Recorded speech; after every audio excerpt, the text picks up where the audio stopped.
La guerra de nunca acabar. Nuevo round entre Víctor Hugo Morales y Héctor Mañeto. Esta vez Jorge Lanata declaró en la causa del CEO del Grupo Clarín contra el periodista uruguayo. El juicio que Héctor Mañeto lleva adelante contra mí. Ya pasaron 3 años. La demanda por injurias que yo habría proferido contra Héctor Mañeto. Ahora Mañeto llama a quienes lo defiendan, porque también yo hice una contrademanda al respecto. Ahí está lo que fue la declaración de Lanata, a favor, por supuesto, de Mañeto y contra mi persona. Me parece un acto de nobleza personal de Lanata defender a Héctor Mañeto, a su patrón. Él dice que el grupo frente a las agresiones del entonces gobierno fue bastante prudente. Si yo hubiera manejado, lo hubiera hecho mucho peor. Yo no hubiera permitido que durante años me llamaran secuestrador de niños. Luego demostraría que era un error y nadie me pidiera disculpas. Yo quiero ahora mostrarles a ustedes y también a Lanata para que lo recuerde, porque es muy interesante esto. Lo que en el diario Crítica, cuando tuvo que cerrarlo, dijo Lanata. Clarín, el diario que convivió e hizo grandes negocios con los militares, papel prensa junto a La Nación, gerenciado por la señora que se sospecha apropiadora de hijos de desaparecidos. También dijo, el diario que montó ilegalmente Radio Mitre y que obtuvo Canal 13 del menemismo y logró la fusión monopólica del cable con Kirchner, nos acusa de falta de independencia. Clarín no soporta que no le tengan miedo. Yo creo que no hay mucha distancia entre lo que yo he dicho de Mañeto. Por supuesto, he hablado con más énfasis de las manos ensangrentadas, que ahora se sabe mucho mejor de qué manera robaron papel prensa. O sea que el abogado, el doctor Eduardo Barcesat, va a presentar aquello que decía Lanata como parte de mis propias razones para decir lo que he dicho de Mañeto y de Clarín. Carlos, vos estuviste con los dos. Estuve con los dos y Lanata fue mucho más prudente. Víctor Hugo, que lo entrevistamos hoy a la tarde, indudablemente se molestó cuando le dije que existe la percepción que él está obsesionado, con Mañeto está obsesionado con él. Dice, no, para nada. Y ofreció distintos puntos por los que no está obsesionado, que es la sensación que me da a mí. Hablamos también justamente de este proceso contra él, hablamos de la situación de la función del periodista aquí en la Argentina, y él tiene una visión muy clara. Él te da sus puntos de vista, que yo hay muchos que no comparto. Respeto la actitud de él, habló de una manera muy abierta con nosotros, fue muy crítico del gobierno de Macri, defendió la situación que se está viviendo ahora en estos procesos contra Cristina. Dice que la prensa está inflando distintos casos que en sí no tendrían que inflarlos de la manera que lo están inflando. Entonces él es muy directo, no tuvo ningún tipo de dar su punto de vista, lo mismo que lo dio Lanata cuando habló con nosotros el martes pasado. Y bueno, seguramente se sentía un poco mal después de ese mal momento que pasó. Vos decías que en un momento él va al baño y alguien lo sigue y lo increpa. Horrible en esas cosas que pasan. Sí. Hace poco le pasó a Alberto Fernández, ¿se acuerdan? Sí, en el patio Bullrich.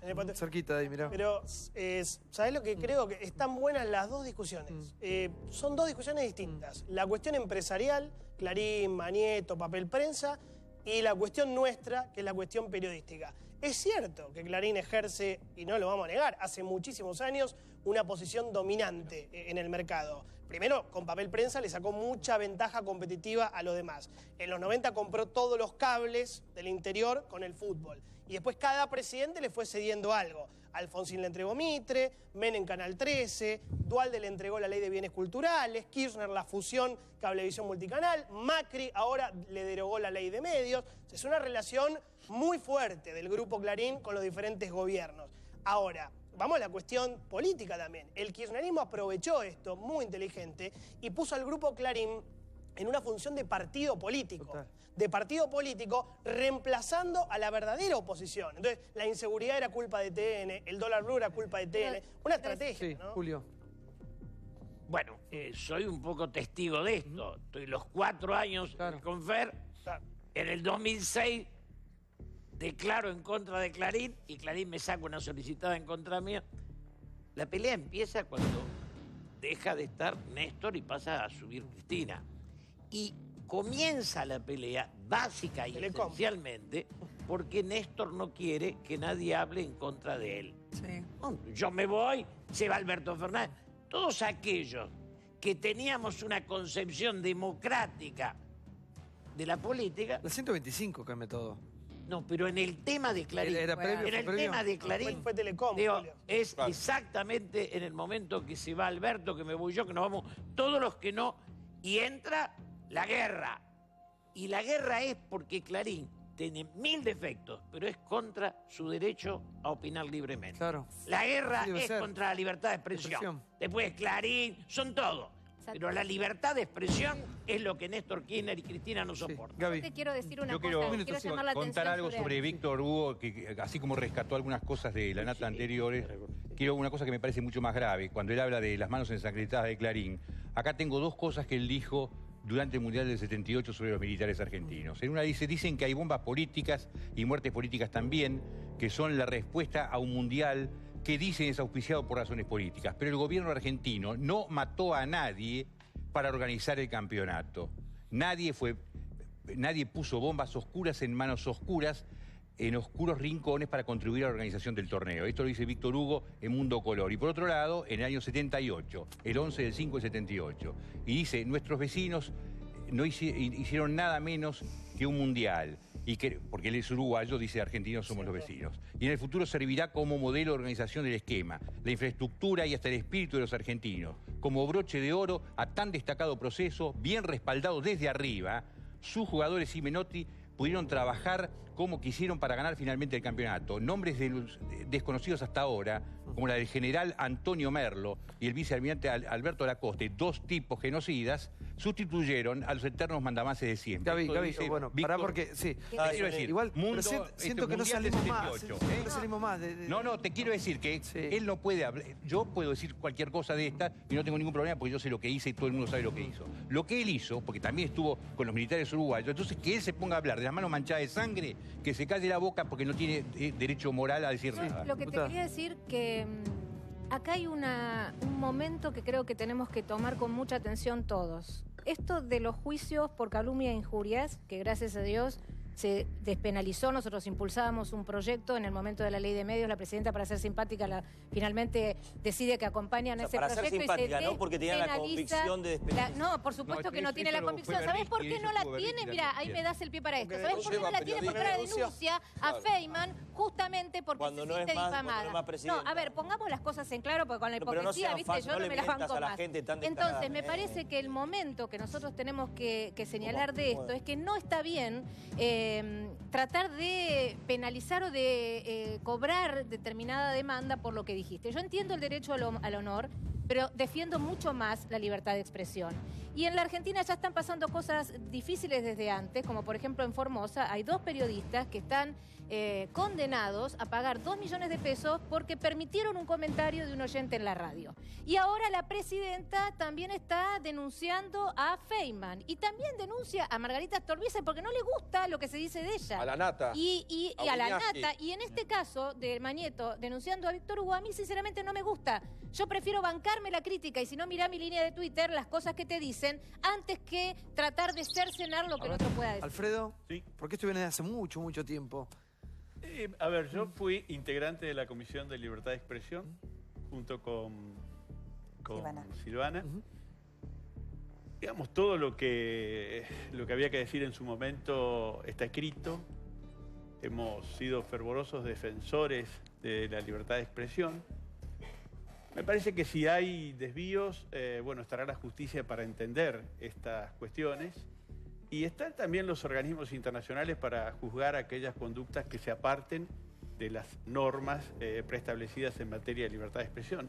Me parece que no hay mucho más. Yo, la verdad que, Santiago, creo que hay temas muy difíciles, muy dolorosos. Hoy el presidente dijo algo muy interesante respecto del empleo en la Argentina, y que pasó casi como desapercibido. Pero en realidad Argentina está frente a una situación de empleo grave. La gente mira la encuesta y dice 9.3% desocupados. No es verdad. Hay 9.3% de desocupados plenos. Hay 15% de ocupados demandantes, que es aquel arquitecto que a veces lo encontramos manejando un taxi y está por debajo de sus capacidades y de lo que estudió para hacer, pero no tuvo más remedio que ir a manejar el taxi. Hay 7% más de subocupados, aquel que trabaja menos de 35 horas, de los cuales la mitad ya renunció a buscar empleo. Dice, bueno, termino siendo subocupado definitivamente. Hay 35% de trabajadores no registrados. Es decir, la situación del empleo en la Argentina es grave. Y vuelvo a lo que dije en mi intervención anterior. Yo lo aprecio mucho al ministro de Trabajo, hemos trabajado juntos y creo que es una gran persona, pero esto es para todos. Yo creo que todos debemos sentarnos alrededor de una mesa para ver de qué manera podemos salir de una situación tan crítica como la que le acabo de describir. Yo en las últimas noches he hablado de la deuda que tiene el Estado y tantas generaciones que han gobernado. Por eso hace hincapié hoy en María Emilia, porque las nuevas generaciones son las que van a tratar seguramente de mejorar esto, las nuevas generaciones de políticos. Hay generaciones de políticos que han fracasado, Julio, con todo respeto te lo digo. El fracaso nuestro fue muy duro, porque fracasamos en los 70. Claro. Cuando llegamos a la democracia y se impone la violencia en mi generación. Y fracasamos luego, después del 83, cuando toda la generación, que es desde la Renovación Peronista a la Coordinadora Radical, todos terminamos como siendo en nuestra sociedad, el poder económico se impone al poder político y el poder político termina dependiendo de los grandes negocios y negociados. Y en ese sentido nos degradamos a un nivel donde el poder nuestro como expresión de la sociedad, como la coherencia, el talento, la dignidad, todo eso la política lo pierde. Y tanto es así que tanto Macri como Scioli son dos aficionados. No vienen del partido, no vienen de la política. Dos celebridades eran. Claro, pero son de fuera de la política. Outsider. O sea, la política dio centenares de muertos y no dio candidatos. Ahora, ¿y quién es el...? Yo les quiero contar algo que me dijo Julio Bárbaro cuando... Yo te lo he contado públicamente. Un día viene acá y me dice, el próximo presidente de la Nación va a ser Macri. Hoy era como si... Era imposible, era 10-1 las probabilidades. No te crees que estás loco, qué sé yo. 14 y bueno, puntos. Y el tiempo le dio la razón. ¿Quién puede cambiar esto, Julio? ¿Quién va a cambiar la cabeza? Yo creo que hablar de Cristina como candidata es hablar del pasado. Vamos a ver si el kirchnerismo tiene su figura, si el peronismo saca su figura, si saca su candidato. ¿Qué pasa con el Frente Renovar, con Sergio Massa? ¿Quiénes son? El próximo informe es ese. El abrazo de Perón con Balbín, Frondizi, aquel momento... Lo que hablaba de la concertación. Eso fue la unidad nacional. Claro. Esa idea, retrocedimos porque fuimos a la violencia. Tenemos que volver a esa idea, donde nadie es el salvador de la patria, pero entre todos encontramos un nuevo destino. Entre todos, dijiste. Santiago. Sí, por Una favor. cosa que me parece interesante, creo que la fascinación que provoca hoy Cristina, y por eso seguimos hablando de ella, es porque ha ocultado tanto de su vida y ahora estamos descubriendo tanto de su vida, que me parece que eso es lo que necesitamos. Más información. Tenemos una ley que tiene que aprobarla el Senado y vamos a tener acceso a la información pública. Eso va a cambiar el sistema y el paradigma de la opacidad en la cual Argentina estuvo inmersa, y eso es volver a un país más normal. Vamos al próximo informe, como te prometí, que tiene que ver con qué pasa con la oposición, qué pasa con el peronismo, cómo se rearma, quiénes son sus figuras. Ahí está, mirá.